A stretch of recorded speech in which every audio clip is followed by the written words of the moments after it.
So good evening everyone. It's a great privilege to introduce Subra. So Subra heads retail testing services in Cognizant.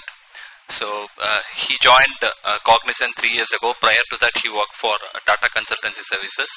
So within 3 years in retail testing he created a revolution, and we have got more business in retail testing, and everyone including me, and there are many colleagues who are with me, call him as a people manager and a role model for all of us. So I take this great opportunity to welcome Subra here to deliver the address on Decoding Success. It works for this one. Quite some animation. So first of all, thanks very much for inviting me over here. They were pretty grandiose words. I saw pretty grandiose people here. So I decided, what shall I talk about? And Divakar, as usual, gave me notice that can you come down and speak something day before yesterday. And the IPL match was on. So I flipped some channels and I realized I was getting a lot bewildered, most bewildered, until I reached pinnacle point today. So I thought I'll put all of that together and see what comes out. It's not so much about, there is some knowledge there somewhere. I think I'll find it somewhere during the course of this presentation. So on that topic, this is something that I wanted to bring up here. The last 1 month, it's been very interesting to see what's been happening in the world. Infosys came back and said, times are uncertain, we're not doing very well. Just a little later, TCS came and said, world is very good, rosy, green, pink, charming. So, Mindtree did very well. And I'm talking about one industry, I'm not talking about Cognizant. They did well too. So, the point is, I think, we don't know which is true. Are we doing well? Are we not doing well? We don't know. We're doing well. There you go. So, and it didn't stop there. The more I was looking at it, the more I was realizing also that certain other things were also changing. I'll come back to certain key points. We be seeing that we always used to think that Americans were people who actually defined innovation, created the best products and all of that. And I was very surprised that Hyundai was the company which had won the North American Car of the Year 2 times over the last 4 years. So there was something that was happening here which I didn't understand. So what I did was, if you can just go on, I put on my Buddha hat, thought about it a little. I thought, is there something that's happening? Because is this world so simple that we can do a cause-effect analysis? Is there some correlation? Is there something else? And the more I thought about this, I realized that something else is happening. The first thing is, I think, if you can go on, I think this one. This is interconnectedness seems to be a common theme. No matter where we go, no matter what we see, we have the internet connecting all of us together. We have Facebook, we have Twitter, we have all of that. We have communities like this that are happening everywhere. We seem to be getting into a position where the world seems to be so closely webbed that we can no longer say that a person can determine success by themselves. And it seemed to me to be so important and so interesting that this was a concept that was actually a very critical part of a small book called the Heart Sutra that some of you might have read. It's a Buddhist manual. It's a very small book. And it talks about what the Buddha saw when he was seeing the world. And one of the things he says is that he says the whole world has got 3 attributes, but one of those key attributes he focuses on is interconnectedness. And he says interconnectedness is something that we need to accept. So I want to go on a little further, and I try to see, is this really true? If you can just go 20 years back, 20 years back, booking a ticket, we would stand in a long queue. We would. I'm sorry, I think we just need a lot of animation down there. So the team got a little expressed when we started trying to put this stuff together. So we would probably just stand in a long queue. We would, pay some cash, and we would get those tickets. It was a very simple transaction. Of course, we used to spend a lot of times in those queues. And then I tried to see what do we do today. So today, if you see, first we go to the website, we type it in, hopefully it comes on. We give our credit card, we log it in. It authorizes, it sends a mail to your mobile place, and from a mobile you get that authorization code. And then, once you get that, you have your ticket. You go down further, you need to print it. And by the time all of this is done, at least 3 times, Citibank is not working. And then Visa is probably having a bit of a problem. The mobile service might not be there. You have to make sure you have enough cash down there to receive those calls in the first place.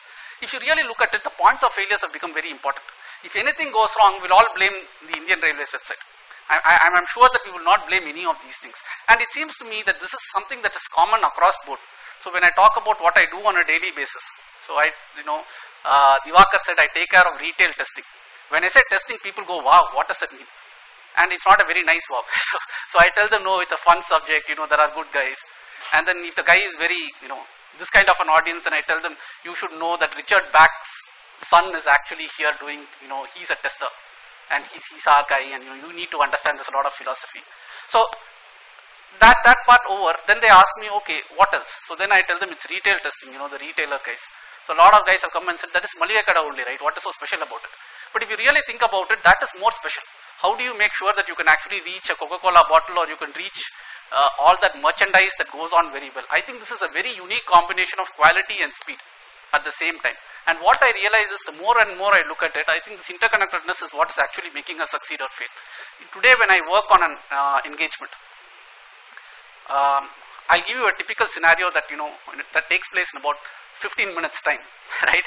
So the client is there, the client is external to your business. The client says, can you test my website?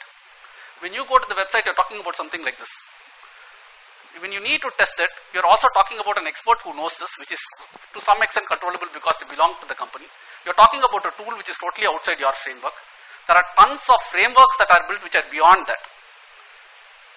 And then, you finally have to go back and you have to work on all of this on an environment which is probably managed by somebody else, by a totally different environment. So in that kind of environment, how do we actually succeed?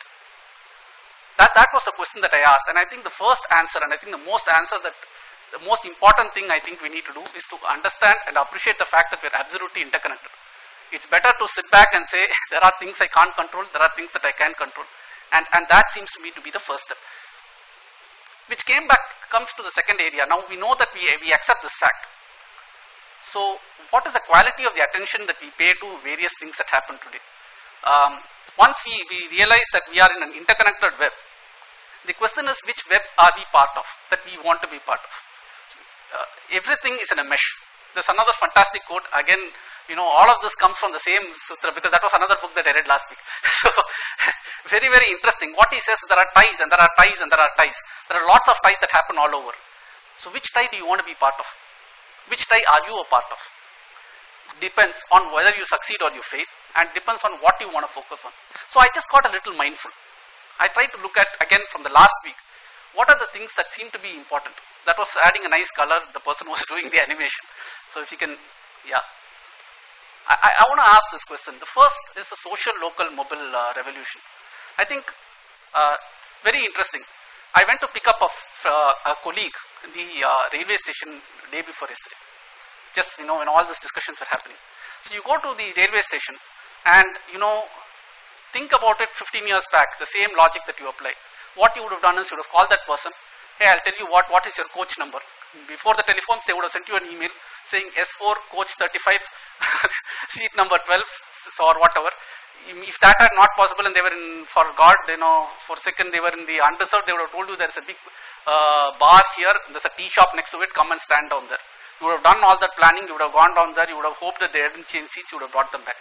Today what do? We go down there, we call them up and say, where are you? They say, I'm just walking down here, and we pick them. Something very fundamental has happened. Planning has gone out of the window. And to me, I think that's very critical. Because, I am in a business today where, you are actually predicting quality. I'm in testing. So in predicting testing, we spend 60%, 70% of our time on planning. And in this mechanism, probably it's going to go out of the window. Which is why I thought the solo mo, very nicely put, is probably the thing that is dictating most of our lives. Social, because we can connect very well. Local, because it's very contextual. Mobile, because it's actually on the move. And so as we went on to this, just go on and, yeah. I thought these were the three things that were becoming very important. A lot of our customers are actually asking this, and I thought it was a lot important here. I thought I'll put these points here because I heard that a lot of people here are working on diverse industries, not just... so how discoverable are you? It's a question that, got me thinking a lot. So on Twitter, I follow quite a few of the people here.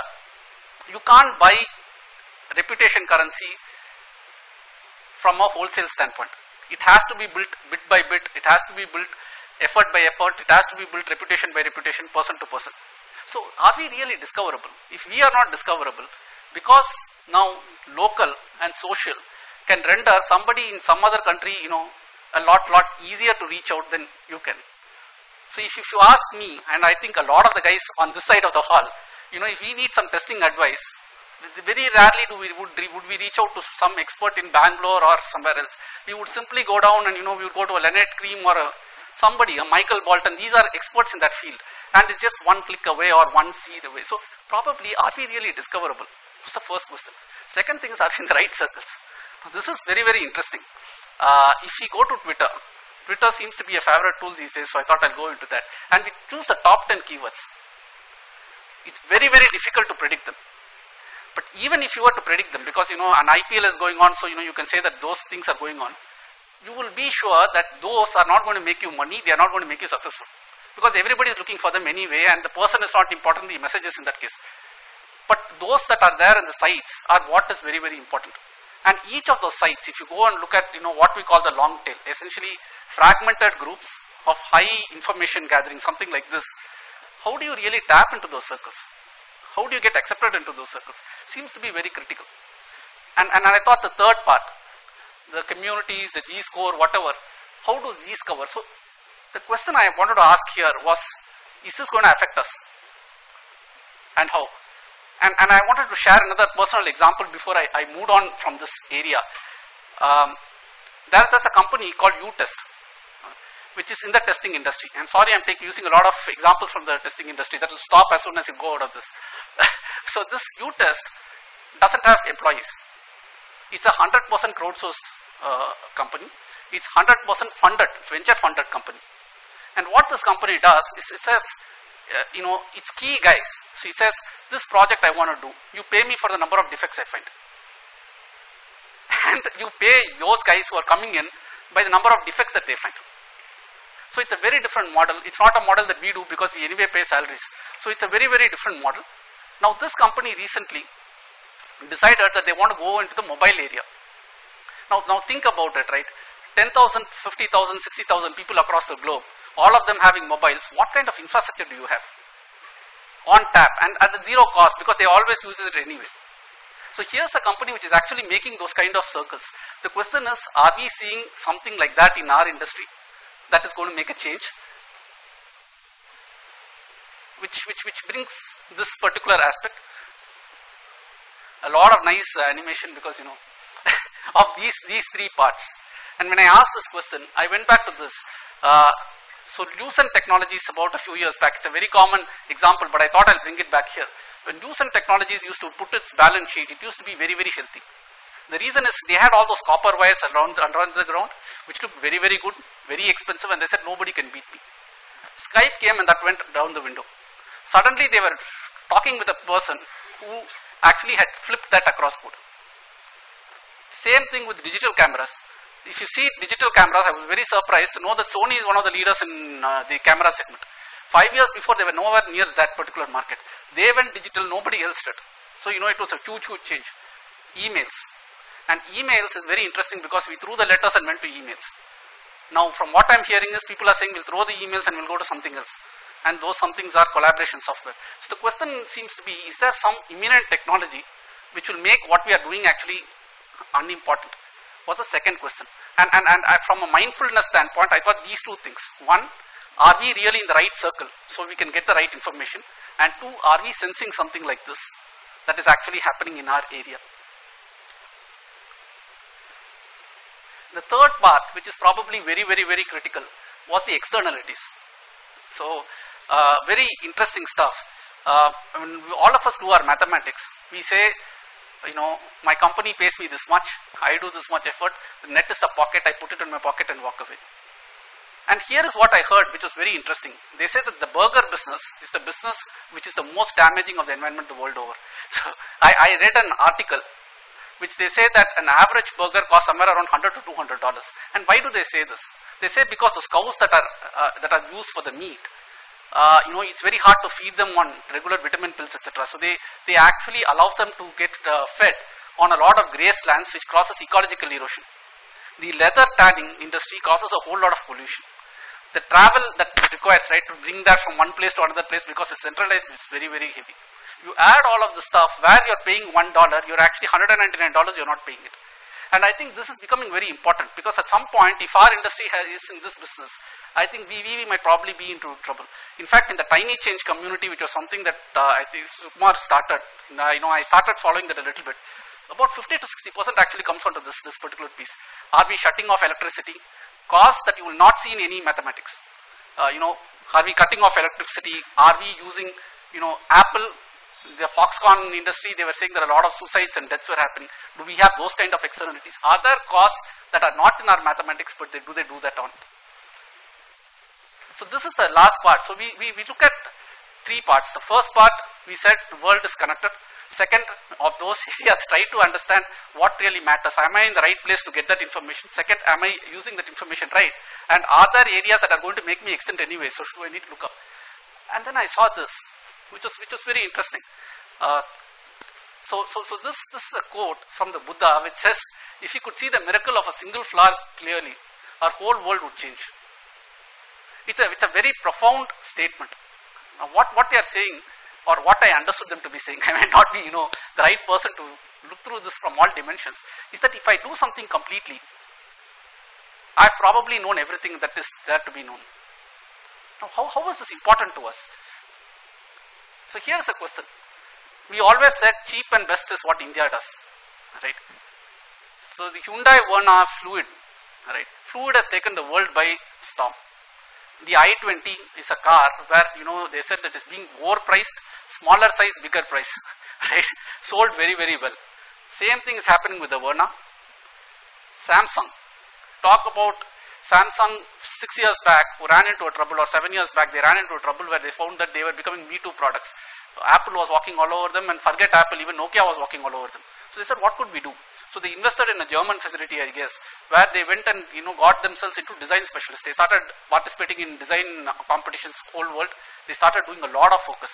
Today, if you see, Galaxy 3 is probably as important, if not, I think more products of Galaxy 2 and Galaxy 3 have shipped than even Apple.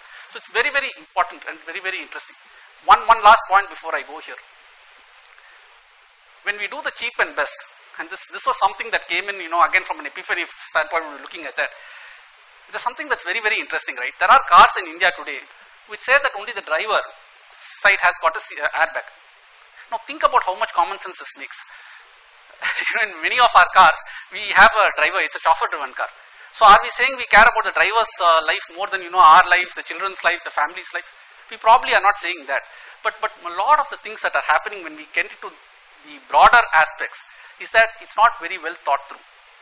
And I think that not being thought through is what is actually going to drive many of our businesses astray. So what I really wanted to say was function and form, both are equally important. And I think beautiful products are likely to sell better. At least that's one of the things that we saw. And this is the second part. So, this is again an interesting stuff. 37signals.com is a company that would have never ever come into our notice. But it's come in because Jason Fried's written a fantastic book called Rework, which is just a phenomenal book about how he looks at management. Zappos, a company which sells shoes. It's a company in number one because the CFO blog that is there on Zappos.com is something that we all follow. I mean, it's a brilliant book which tells you how to live life. Talk about Bill Gates. Business at the speed of thought was actually what catapulted him into a business leader. We all knew how Windows looked before, but we didn't know what he thought about the future. Talk about Ramadurai. Okay. Ramadurai writes the TCS story. A lot more people know his name, otherwise you wouldn't have ever known his name. There are similarly, extremely well-performing executives we don't know of. Anthony Robbins. Okay, so now today if I go randomly pick 1 out of 10 guys, will tell me that Anthony Robbins is the guy who coached Andre Agassi's tennis to come to top form because he's a fantastic NLP consultant. You know it only because of his book. So, Christian Faber. So, I'll come back to this guy. This is a little more interesting. So, if you look at it, what I'm seeing is probably it's not important that we just do business. It's probably very important that we also articulate what we think about that business. And we give back to the community in a way that is more consultative. It seems to be something that's a recurring theme. Christian Faber is an interesting guy. So, Christian Faber This was another book that I read, I think ever since he told me, I started reading all these random things. So this guy, he actually runs a fashion company in India. Christian Faber, I think it's called Fashion International. It's a shoe that is, the shirts, t-shirts, all, they make it very beautiful. What we don't know about this guy is that he is also a Naga sadhu, which means he's a guy who, is a saint kind of a guy who doesn't wear any clothes. And he's based out of Kolli Hills in India. And he's a Frenchman. So how diverse can we get, right? And what I'm coming back to here is that, probably the dimensions that we've thought about me as a tester, as this thing are very, very limited. It's very nice to see such groups, but I think it's probably very important for us to see that there are dimensions that we've not even thought of that people play in. Another fantastic example is this Bill Gates guy, right? We all knew him to be a top-rate capitalist when he was in business. He used to practically throw everybody out. We all know those IE wars. But now in the Melinda Gates Foundation, if any of you have seen his newsletter, he talks about how he's actually improving vaccination in Africa. It's all compassion. So you're suddenly seeing a guy strive these two worlds. You take Warren Buffett, all about making money. So he came back and said, see, I'll tell you what, I am very good at making money, but I'm not so good at spending it, so I'm giving it to Bill Gates. He said this in one of his annual meetings. So the point is, I think we probably need to also look at other dimensions that we want to kind of look at when we go in. And something should have come here. So this was the last one. I thought we probably need to take this a little bit back. I don't think 20 years, 25 years is any longer a kind of a term that we can all plan on a career. I've been extremely impressed, frankly, Sukumar. One of the things that I don't think Kailash is here. So he is part of the outreach program, and he was talking about the kind of, I think you did a program for the outreach guys, and he came back and he told me, I'm inspired, and they went and adopted 4 schools. It happened in about 2 months, right? Not about 15 years later. I've been seeing a lot of small things that are happening, which are actually creating profound changes in the way we live life. So my thought when we look at it, maybe it's just a good idea to say the world is too complex to understand anyway, so we'll accept that fact. Then probably look at what we want to concentrate on. Take some good macroeconomic indicators that we want to focus on, and then let's take further. Thanks, guys.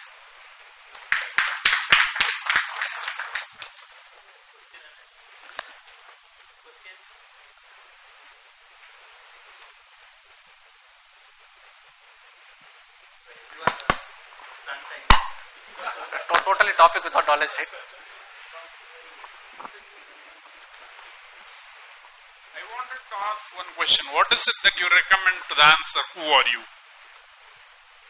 See, I think, my thought was, I think there are 2 points that I generally consider. It's a slightly personally philosophical thing. I think there are values and there are virtues.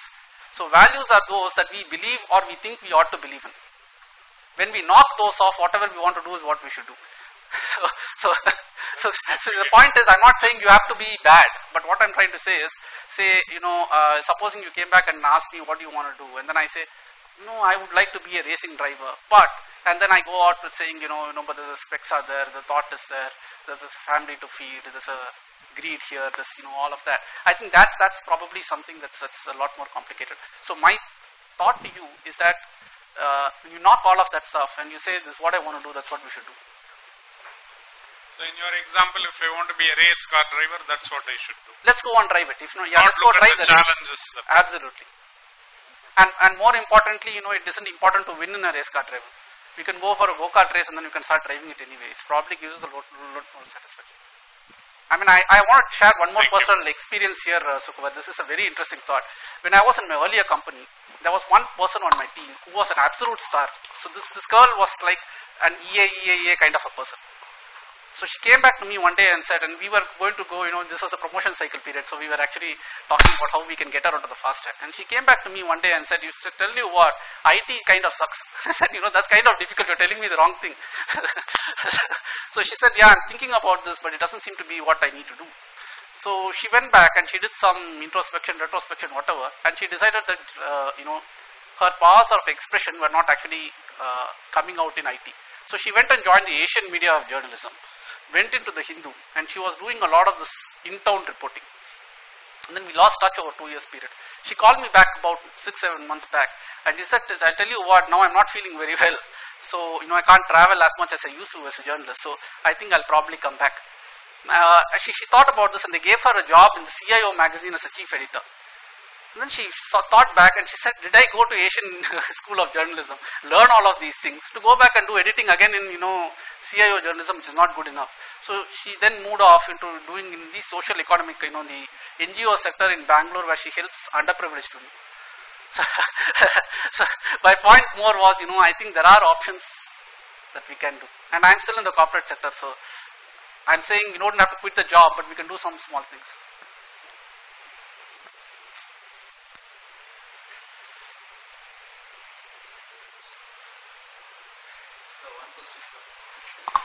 If it's easy, it's perfect. It's an easy question.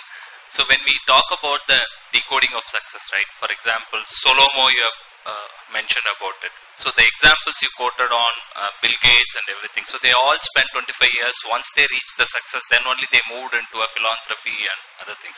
So to define, to identify who are you. So it will take late in their life, or it will. No, I think it actually doesn't take late in the life at all. That is the point I was trying to make. Okay. See, if you take examples today, Solomo or whatever this technology was didn't exist when Bill Gates actually started getting into the capitalist way. But if you take most of our guys today, I don't know who we look at, right? I'm just thinking who we can probably take. Let me take this Lynette Creamer as an example. She is a testing person. She is a testing professional. If you go into her blog and see what she talks about hundreds of things, right from outsourcing to everything else. You talk about Peter Sheehan. Peter Sheehan is a Gen Y consulting expert. But you go to his blog, you see there's a book called Flip that he's written, which I think is mandatory reading for all of us. He's actually, living that dream through a lot of other areas. So I think we can probably get on. I mean, getting onto a Twitter account or getting onto a Facebook account or starting a blog, I think takes about an hour. So I don't think we have to wait 25 hours or 25 years. I'll ask this and then pass it on. Give a very different perspective of things actually. We go through 20-25 years of formal education actually, right from the LKG till our degree post. We've never taught to think in this ways. But apparently these are the ways which we should think actually from your presentation. So why is it so? I don't know. See, one thing is, the more reading you do, I think it opens out people whose capabilities are way there. See, I think one of the problems that I've seen, it's more of a very, very simple philosophical thing. I think we are all looking at relative success. And the problem is a lot of the relations that we look for in terms of success are our peers. And they are not the guys we should look at. So see, so an example is, right, if Divakar tries to say, he wants to compete with, say, he wants to say, hey, Subra is at 40%, I should try to do that. It will only make him feel bad because there are 100 things that he can actually go wrong, right? But supposing he takes somebody who's way above, he says, I want to be a Sukumar next time, then, he will not think about that. It's a little harder. So that is one thing. I think, choosing referential points who are outliers is very important. The second thing I think is, all of us do this thinking. I don't think we don't. So like I said, probably the circles that we focus on, I think, are very, very critical. I have a hypothesis about this point which he's saying, right? I mean, all through our school, it's actually the Maslow's theory which I think seems to apply a lot in life. I mean, our parents at that point of time, there's all the scarcity that's there. So the first focus is survival, getting a job in place. After which, once that's done, we focus on the self-respect, and as we proceed and feel comfortable with life, then we look at the intellectual pieces of life. Absolutely. So, and I think that seems to work almost every time when it happens in life. Now, the question that I had for you, right, in decoding success, when you speak about it, right, in almost all cases, you speak of success. The aspects that you look, the typical metrics that we always speak of success, right? In almost 80%, 90% of the cases, wherever you read in media or wherever you see, there are all those cases where it's actually the defined metrics that's used as your focus of success, right? And the other 10%, even where it is there, it never gets to play a referential role model for the rest of the world, right? Why is that so? You get my point, right? So essentially what it happens is you reinforce the messages that money matters, the pure respect, all those the defined metrics that's there, right? Whether it is your focused domain knowledge or reaching a CXO level, or running your own company where you have a balance sheet which is in many millions. All those are the defined or considered pure things, right? And you have the 10% which should be the referential role models as well. Correct. Right, where they're running an NGO where they've been able to help a lot, or they're making a difference to the world in many other ways as well. And that is also another aspect of success. Whatever the examples that you gave over there are cases where they reach the first defined metrics very well and then moved on to the second piece. Right? It's not where they had the other 10% working first. So if they were not there in the first 90, they would not even have been noticed by the media. So why is that so? I mean, just your thoughts on that. Yeah, I take your point. I think it's a matter of urgency now. It's a matter of need, then it's a matter of nice to have. See, so again in one of the Cognizant blogs, there was one fantastic article about why middle managers are no longer required. Okay, there was also a fantastic analysis about saying guys who do things because they are supposed to be doing things, you don't know what's going to hit them. Like half the things I told you, right? The guys who would have been sitting in LT and into AT&T and thinking that they have a 25-year career until Skype came and knocked them off, would have probably never seen it coming. So the question I think is, today I think we don't have the luxury of saying that this is going to continue for another 15 years.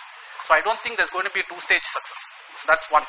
The second thing is, I think I probably didn't come out very right. I didn't say going after money is bad or not going after money is bad. I'm just saying let's focus on what we need. So if you take the example that I talked to you about 37signals.com, it's got 4 million subscribers today. This is a 200-member company. Now you take the ethic, that's a phenomenal piece. It started by a guy called Jason Fried, who was actually a design kind of a guy, right? He's doing very, very well. I mean, I don't think there's any problem down there. So most of these guys, I think, are more happier doing what they want as opposed to what they should be doing. That's all I was trying to say. Subra, I want to add a point on what you said. Look at this Skype you said, Blockbuster versus Netflix, right? Excellent. So I think one thing I would probably add is when things are going great for you, you should be really worried. Because, so we advise companies and teams, challenge the status quo. When you are doing good, when people tell you around that you are really doing great, I think internally you should be shaken up and you should be thinking, where is the next big thing I should be focused on? I think that's the one thing if you continuously focus on, you can be, on whatever you do, okay, it can be on anything you do. I think that's my point of view. Extremely good point. I wanted to add one thought there. See, when this crisis hit, this financial crisis hit, there was an interview of Alan Greenspan that was done.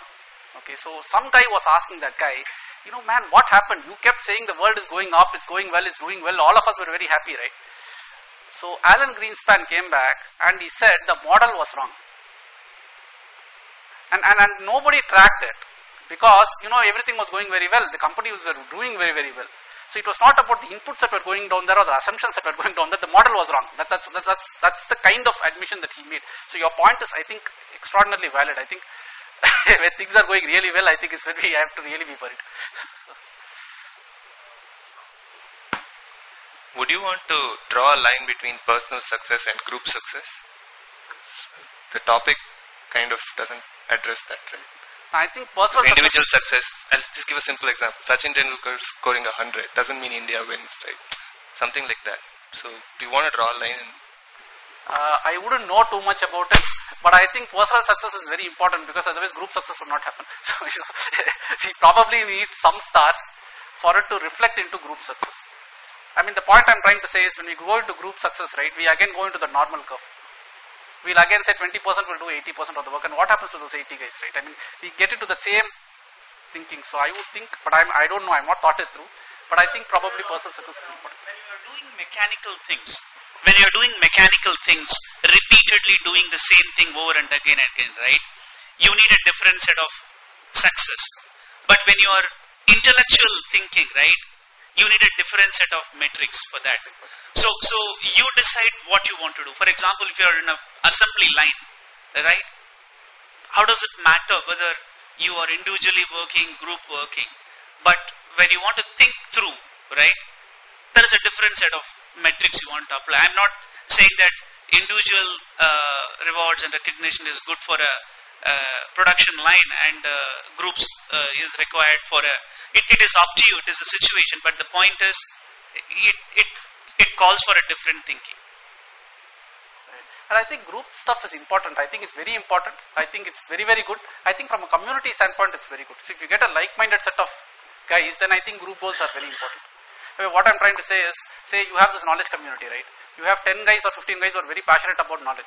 Then I think it's very important. But if you talk about an enterprise, you have 5 guys on finance, 15 guys on HR, 35 guys on testing, 45 guys on something else. It's very, very complicated. So I think group goals are a little tougher there. I mean, that's where I was coming from. Yeah, I think. Subra, there's a question from Twitter. How to succeed in innovation without losing our core culture? Tough one. Sudhir has asked. That's a tough question, right? So I think he's asking, how does success and culture correlate? So if you're focused that much on success, would you lose your culture? I think that's what he's asking. Or how do you protect your culture? So my thought there, again, I'm probably the wrong person to be answering that question in the sense that I've not, thought this through completely. But my thought is, mostly if you do something that we really care about, and we care about it very, very much, culture will not get lost. It's very, very close knit that way.